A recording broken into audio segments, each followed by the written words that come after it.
શાંતિ 18/3/2026 આજના મીઠા બાબાના મધુર મહાવાક્ય. મીઠા મીઠા સર્વિસેબલ બાળકો, એવું કોઈ પણ કામ નથી કરવાનું જેનાથી સર્વિસમાં કોઈ પણ વિઘ્ન પડે. પ્રશ્ન છે, સંગમ યોગ પર તમને બાળકોને એક્યુરેટ બનવાનું છે. એક્યુરેટ કોણ બની શકે છે? ઉત્તર છે, જે સાચા બાપની સાથે સદા સાચા રહે છે. અંદર એક બાર બીજા એવું ન હોય. બીજું, જે શિવ બાબાના સિવાય બીજી વાતોમાં નથી જતા. ત્રીજું, દરેક કદમ શ્રીમત પર ચાલે છે, કોઈ પણ ગફલત નથી કરતા. તે એક્યુરેટ બને છે. ગીત છે, બચપન કે દિન ભુલા ન દેના, આજ હસે કલ રૂલા ન દેના. ઓમ શાંતિ. મીઠા મીઠા રૂહાની બાળકોએ ગીતના 2 અક્ષર સાંભળ્યા. આ તો નિશ્ચય કરો છો, બેહદના બાપ અત્યારે બેહદ સુખનો વારસો આપી રહ્યા છે. એવા બાપના અમે આવીને બાળકો બન્યા છીએ, તો બાપની શ્રીમત પર પણ ચાલવાનું છે. નહીં તો શું થશે? હમણાં હસો છો, કહો છો અમે મહારાજા મહારાણી બનીશું, અને જો હાથ છોડી દીધો તો પછી જઈને સાધારણ પ્રજા બનશો. સ્વર્ગમાં તો જરૂર આવશે. એવું પણ નથી કે બધા સ્વર્ગમાં આવવા વાળા છે. જે સતયુગ ત્રેતામાં આવવા વાળા હશે તે આવશે. સતયુગ અને ત્રેતા બંનેને મેળવીને સ્વર્ગ કહેવામાં આવે છે. છતાં પણ જે પહેલા નવી દુનિયામાં આવે છે તે સારું સુખ મેળવે છે. બાકી જે પછીથી આવવા વાળા છે તે કોઈ આવીને જ્ઞાન નહીં લેશે. જ્ઞાન લેવા વાળા સતયુગ ત્રેતામાં આવશે. બાકી આવે જ છે રાવણ રાજ્યમાં. તે થોડું પણ સુખ પામી શકશે? સતયુગ ત્રેતામાં તો ખૂબ સુખ છે ને. એટલે પુરુષાર્થ કરીને બાપથી બેહદ સુખનો વારસો મેળવવો જોઈએ. અને આ મહાન ખુશખબરી લખો. કાર્ડ્સ પણ છપાવે છે, એમાં પણ આ લખવું જોઈએ. ઊંચથી ઊંચ બેહદના બાપની ખુશખબરી પ્રદર્શનીમાં તમે બતાવો છો. નવી દુનિયા કેવી રીતે સ્થાપન થાય છે, તો આ ક્લિયર અને મોટા અક્ષરોમાં લખવું જોઈએ. બેહદના બાપ જ્ઞાનના સાગર, પતિત પાવન, સદગતિ દાતા, ગીતાના ભગવાન શિવ કેવી રીતે બ્રહ્મા કુમાર કુમારીઓ દ્વારા ફરીથી કળિયુગી સંપૂર્ણ વિકારી ભ્રષ્ટાચારી પતિત દુનિયાને સતયુગી સંપૂર્ણ નિરાકારી પાવન શ્રેષ્ઠાચારી દુનિયા બનાવી રહ્યા છે. આ ખુશખબરી આવીને સાંભળો અથવા સમજો. ગવર્મેન્ટથી પણ તમારી આ પ્રતિજ્ઞા છે કે અમે ભારતમાં ફરીથી સ્વર્ગ, સતયુગી, શ્રેષ્ઠાચારી, 100% પવિત્રતા, સુખ, શાંતિનું દેવી સ્વરાજ્ય કેવી રીતે સ્થાપન કરી રહ્યા છીએ, અને આ વિકારી દુનિયાનો વિનાશ કેવી રીતે થશે તે આવીને સમજો. એવું ક્લિયર લખવું જોઈએ, સ્પષ્ટ લખવું જોઈએ. કાર્ડમાં એવું લખો જે મનુષ્ય સારી રીતે સમજી શકે. આ પ્રજાપિતા બ્રહ્મા કુમાર કુમારીઓ કલ્પ પહેલાની જેમ ડ્રામા પ્લાન અનુસાર પરમ પિતા પરમાત્મા શિવની શ્રીમત પર સહજ રાજયોગ અને પવિત્રતાના બળથી પોતાના તન મન ધનથી ભારતને એવું શ્રેષ્ઠાચારી પાવન કેવી રીતે બનાવી રહ્યા છે તે આવીને સમજો. ક્લિયર કરીને કાર્ડમાં છપાવવું જોઈએ, જે કોઈ પણ સમજી જાય. આ બીકે શિવબાબાની મત પર રામ રાજ્ય સ્થાપન કરી રહ્યા છે, જે ગાંધીજીની ઈચ્છા હતી, ચાહના હતી. અખબારમાં પણ બાબા કહે છે, સમાચાર પત્રમાં પણ, ન્યૂઝપેપરમાં પણ એવું ફૂલ નિમંત્રણ કાર્ડ નાખવામાં આવે. આ જરૂર સમજાવવાનું છે કે પ્રજાપિતા બ્રહ્મા કુમાર કુમારીઓ પોતાના તન મન ધનથી આ કરી રહ્યા છે.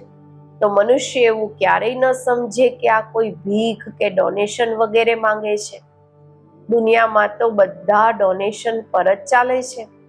અહીંયા તમે કહો છો કે અમે બીકે પોતાના તન મન ધનથી કરી રહ્યા છીએ. તે પોતે જ સ્વરાજ્ય લે છે તો જરૂર પોતાનો જ ખર્ચો કરશે. જે મહેનત કરે છે એમને જ 21 જન્મોના માટે વારસો મળે છે.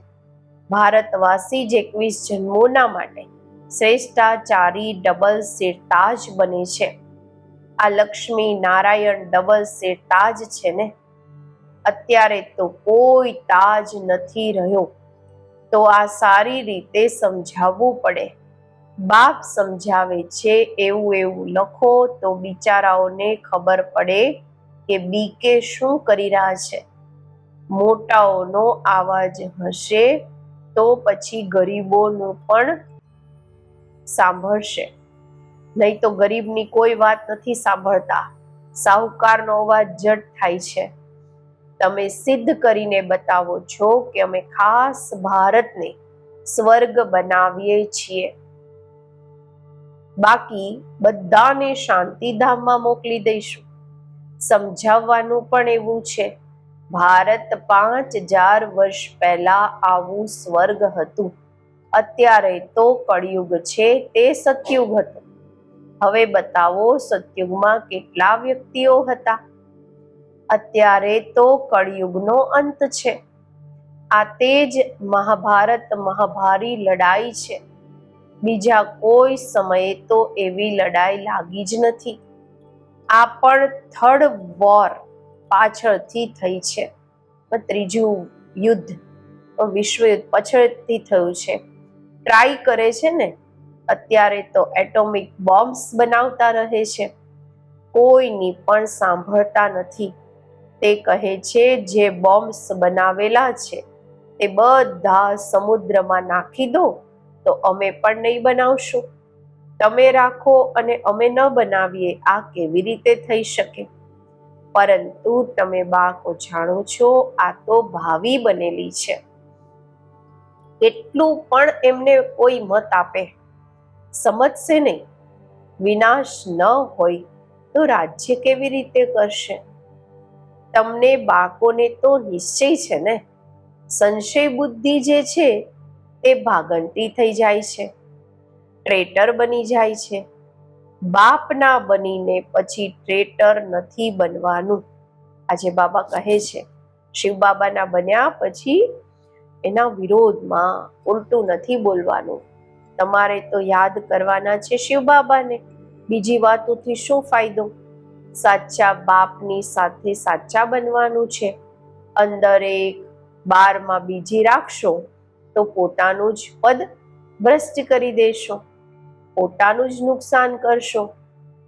કલ્પાંતરના માટે ક્યારેય પણ ઉચ્ચ પદ પામી નહીં શકશો. એટલે આ સમયે ખૂબ એક્યુરેટ બનવાનું છે. કોઈ ગફલત નહીં કરવી જોઈએ. જેટલું થઈ શકે શ્રીમત પર રહેવાનું છે. નિરંતર યાદ તો પાછળથી રહેશે. સિવાય એક બાપના બીજા કોઈની યાદ ન રહે. ગવાયેલું પણ છે અંતકાળ જે સ્ત્રી સિમરે. જેમાં મોહ હશે તે જ યાદ આવતી રહેશે. આગળ ચાલી જેટલા તમે નજીક આવતા જશો, સાક્ષાત્કાર થતો જશે. બાબા દરેકને બતાવશે તમે એવા એવા કામ કર્યા છે. શરૂમાં પણ તમે સાક્ષાત્કાર કર્યા છે. સજાઓ જે ભોગવતા હતા તે ખૂબ જ ચિલ્લાતા હતા, બૂમો પાડતા હતા. બાબા કહે છે તમને બતાવવા માટે એમની સજાઓ 100 ગુણી સજાઓ કપાવી દીધી. સાક્ષાત્કારમાં જેમણે સજાઓ ખાધી એમની સજાઓ ઓછી થઈ ગઈ. બાબાએ એ બધાને બતાવવા માટે જે એમને અનુભવ લીધો. તમને બાળકોને અત્યારે એવું કોઈ કામ નથી કરવાનું જે બાબાની સર્વિસમાં વિઘ્ન પડે. પાછળમાં પણ અંતમાં પણ બધા તમને સાક્ષાત્કાર થશે. એવું તમે બાપની સર્વિસમાં વિઘ્ન ખૂબ નાખી નુકસાન કર્યું છે. આસુરી સંપ્રદાય છે ને, જેમણે વિઘ્ન નાખ્યા છે એમને ખૂબ સજા મળે છે. શિવ બાબાની તો ખૂબ મોટી દરબાર છે. રાઈટ હેન્ડ પણ ધર્મરાજ છે. તે છે હદની સજાઓ. અહીંયા તો 21 જન્મોનું નુકસાન થઈ જાય છે, પદ ભ્રષ્ટ થઈ જાય છે. દરેક વાતમાં બાપ સમજાવતા રહે છે. તો એવું કોઈ ન કહે કે અમને તો ખબર જ નહીં હતી. એટલે બાબા બધી સાવધાની આપતા રહે છે. જુએ છે દરેક સેન્ટરમાં કેટલા ભાગંતી થાય છે, તંગ કરે છે, વિઘ્ન નાખે છે, પરેશાન કરે છે, વિકારી બની જાય છે. સ્કૂલમાં તો પૂરી રીતે ભણવું જોઈએ, નહીં તો શું પદ પામશે? પદનો ખૂબ ફરક પડી જાય છે. જેમ અહીંયા દુઃખધામમાં કોઈ પ્રેસિડેન્ટ છે, રાષ્ટ્રપતિ છે, કોઈ સાહુકાર છે, કોઈ ગરીબ છે, એમ ત્યાં સુખધામમાં પણ પદ તો નંબરવાર હશે. જે રોયલ બુદ્ધિવાન બાળકો હશે તે બાપથી પૂરો વારસો લેવાની કોશિશ કરશે. માયાની બોક્સિંગ છે ને, માયા ખૂબ પ્રબળ છે. હાર જીત થતી રહે છે. કેટલા આવે છે પછી ટ્રેટર બની ચાલી જાય છે. ચાલતા ચાલતા ફેલ થઈ જાય છે. ઘણા કહે છે આ હોય કેવી રીતે શકે? આ તો ક્યારેય નથી સાંભળ્યું કે ગ્રહસ્થ વ્યવહારમાં રહેતા પવિત્ર રહી શકીએ છીએ. અરે ભગવાનનું વાત છે ને, કામ મહાશત્રુ છે. ગીતામાં પણ આ અક્ષર છે ને. તમે જાણો છો સતયુગમાં છે દેવી ગુણો વાળા મનુષ્ય અને કળિયુગમાં છે આસુરી અવગુણો વાળા. આસુરી ગુણો વાળા દેવી ગુણો વાળાની મહિમા ગાય છે. કેટલો ફરક છે! અત્યારે તમે સમજો છો અમે શું હતા, શું બની રહ્યા છીએ. અહીંયા તમને બધા ગુણ ધારણ કરવાના છે. ખાન પાન વગેરે પણ સતોગુણી ખાવાનું છે. જોવાનું છે દેવતાઓને શું ખવડાવે છે. શ્રીનાથ દ્વારામાં જઈને જુઓ, શ્રીનાથજીમાં કેટલા માલ અથવા શુદ્ધ ભોજન બને છે. ત્યાં છે જ વૈષ્ણવ. અને ત્યાં જગન્નાથપુરીમાં જુઓ શું મળે છે? ચાવલ, ભાત મળે છે. ત્યાં છે વામ માર્ગના ખૂબ ગંદા ચિત્ર. જ્યારે રાજાઈ હતી તો 36 પ્રકારના ભોજન મળતા હતા. તો શ્રીનાથ દ્વારામાં ખૂબ માલ મળે છે. પુરી અને શ્રીનાથ નું અલગ અલગ છે. પુરીના મંદિરમાં ખૂબ ગંદા ચિત્ર છે દેવતાઓની ડ્રેસમાં. તો ભોગ પણ વિશેષ ચાવલનો લાગે છે, ભાતનો લાગે છે. એમાં ઘી પણ નથી નાખતા. આ ફરક બતાડે છે ભારત શું હતું અને પછી શું બની ગયું. અત્યારે તો જો શું હાલત છે. પૂરું અન્ન પણ નથી મળતું. એમનો પ્લાન અને શિવ બાબાનો પ્લાનમાં રાત દિવસનો ફરક છે. તે બધા પ્લાન માટીમાં મળી જશે. નેચરલ કેલેમિટીઝ થશે, કુદરતી આપદાઓ આવશે, અનાજ વગેરે કંઈ નહીં મળશે. વરસાદ ક્યાંક જુઓ તો ખૂબ પડે છે, ક્યાંક બિલકુલ પડતી નથી. કેટલું નુકસાન કરી દે છે. આ સમયે તત્વ પણ તમો પ્રધાન છે, તો વરસાદ પણ ઉલટા સુલટા ટાઈમ પર પડતો રહે છે. તોફાન પણ તમો પ્રધાન, સૂર્ય પણ તપત એવી કરશે જે વાત નહીં પૂછો. આ નેચરલ કેલેમિટીઝ ડ્રામામાં નોંધ છે. એમની છે વિનાશ કાળે વિપરીત બુદ્ધિ, તમારી છે બાપની સાથે પ્રીત બુદ્ધિ. અજ્ઞાન કાળમાં પણ સપૂત બાળકો પર મા બાપનો પ્યાર રહેતો હતો. એટલે બાબા કહે પણ છે, નંબર 12 પુરુષાર્થ અનુસાર યાદ પ્યાર. જેટલા જેટલા સર્વિસ કરશે, ખિદમત તો કરવાની છે ને, સેવા તો કરવાની છે ને. ભારતની ખાસ અને દુનિયાની આમ. ભારતને સ્વર્ગ બનાવવાનું છે, બાકી બધાને મોકલી દેવાના છે શાંતિધામ. ભારતને સ્વર્ગનો વારસો મળે છે, બાકી બધાને મુક્તિનો વારસો મળે છે. બધા ચાલી જશે. હાહાકારની પછી જય જયકાર થઈ જશે. કેટલો હાહાકાર મચશે. આ છે જ ખૂને નાહક ખેલ. જે નિર્દોષ છે મરશે. નેચરલ કેલેમિટીઝ પણ આવશે. મોત તો બધાનું થવાનું જ છે. બાપ બાળકોને સમજાવે છે, પૂરો પુરુષાર્થ કરી લો. બાપની સાથે હંમેશા ફરમાનબરદાર, વફાદાર બનવાનું છે. સર્વિસેબલ બનવાનું છે. જેમણે કલ્પ પહેલા જેવી સેવા કરી છે એમનો સાક્ષાત્કાર થતો રહેશે. તમે સાક્ષી થઈને જોતા રહેશો. તમે અત્યારે સ્વદર્શન ચક્રધારી બન્યા છો. હંમેશા બુદ્ધિમાં સ્વદર્શન ચક્ર ફરતું રહેવું જોઈએ. અમે 84 જન્મ આવી રીતે લીધા છે. અત્યારે અમે પાછા ઘરે જઈએ છીએ. બાપ પણ યાદ રહે, ઘર પણ યાદ રહે, સત્યુગ પણ યાદ રહે. આખો દિવસ બુદ્ધિમાં આ ચિંતન કરવાનું છે. અત્યારે અમે વિશ્વના મહારાજ કુમાર બનીશું. અમે શ્રી લક્ષ્મી કે શ્રી નારાયણ બનીશું. નશો ચડવો જોઈએ ને. બાબાને નશો રહે છે. બાબા રોજ આ ચિત્રને જુએ છે, લક્ષ્મી નારાયણના ચિત્રને. તો અંદરમાં નશો રહે છે ને બ્રહ્મા બાબાને. બસ કાલે અમે જઈને આ શ્રી કૃષ્ણ બનીશું. પછી સ્વયંવર બાદ શ્રી નારાયણ બનીશું. તત્વમ તમે પણ તો બનશો ને. આ છે જ રાજયોગ.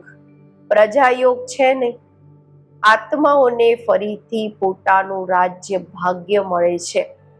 બાળકોએ રાજ્ય ગુમાવ્યું છે, ગુમાવ્યું હતું. હવે ફરી રાજ્ય લઈ રહ્યા છે. બાબા આ ચિત્ર વગેરે બનાવે છે એટલે કે તમને બાળકોને જોઈને ખુશી થાય. 21 જન્મોના માટે અમે સ્વર્ગનો રાજ્ય ભાગ્ય પામી રહ્યા છીએ. કેટલું સહજ છે. આ શિવ બાબા, આ પ્રજાપિતા બ્રહ્મા આમના દ્વારા આ રાજયોગ શીખવાડે છે. પછી અમે આ જઈને બનીશું. જોવાથી જ ખુશીનો પારો ચડી જાય છે.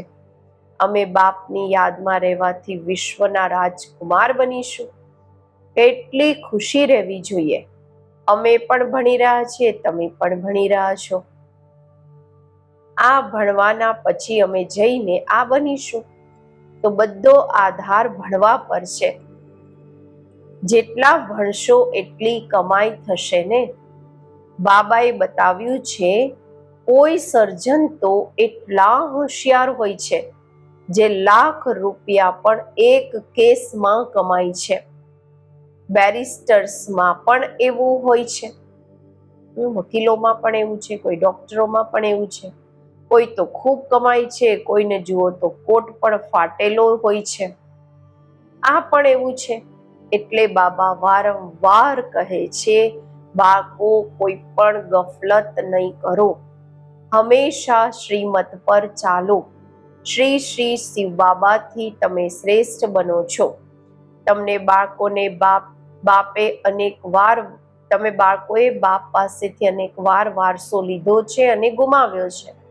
21 જન્મનો વારસો અડધા કલ્પ માટે મળ્યો છે, અડધો કલ્પ 2500 વર્ષ સુખ પામો છો. અચ્છા, મીઠા મીઠા સિકિલદા બાળકો પ્રત્યે માત પિતા બાપ દાદાના યાદ પ્યાર અને ગુડ મોર્નિંગ. રૂહાની બાપના રૂહાની બાળકોને નમસ્તે. આપણે રૂહાની બાળકોના રૂહાની બાપને નમસ્તે. ધારણા માટે મુખ્ય સાર. પહેલું છે, અંદર ને બહાર સાચું રહેવાનું છે. ભણવામાં ક્યારેય ગફલત નથી કરવાની. ક્યારેય પણ સંશય બુદ્ધિ બની ભણવાનું છોડવાનું નથી. સર્વિસમાં વિઘ્નરૂપ નથી બનવાનું. બીજું, બધાને આ ખુશખબરી સંભળાવો કે અમે પવિત્રતાના બળથી શ્રીમત પર પોતાના તન મન ધનના સહયોગથી 21 જન્મોના માટે ભારતને સ્વર્ગ શ્રેષ્ઠાચારી ડબલ સીટ તાજ બનાવવાની સેવા કરી રહ્યા છીએ. આજનું વરદાન. સદા પુણ્યનું ખાતું જમા કરવા અને કરાવવા વાળા માસ્ટર શિક્ષક ભવ. અમે માસ્ટર શિક્ષક છીએ. માસ્ટર કહેવાથી બાપ સ્વતઃ યાદ આવે છે. બનાવવા વાળાની યાદ આવવાથી હું સ્વયં નિમિત્ત છું. આ સ્વતઃ સ્મૃતિમાં આવી જાય છે. વિશેષ સ્મૃતિ રહે કે અમે પુણ્ય આત્મા છીએ. પુણ્યનું ખાતું જમા કરવું અને કરાવવું આ વિશેષ સેવા છે. પુણ્યાત્મા ક્યારેય પાપનો 1% સંકલ્પ માત્ર પણ નથી કરી શકતી.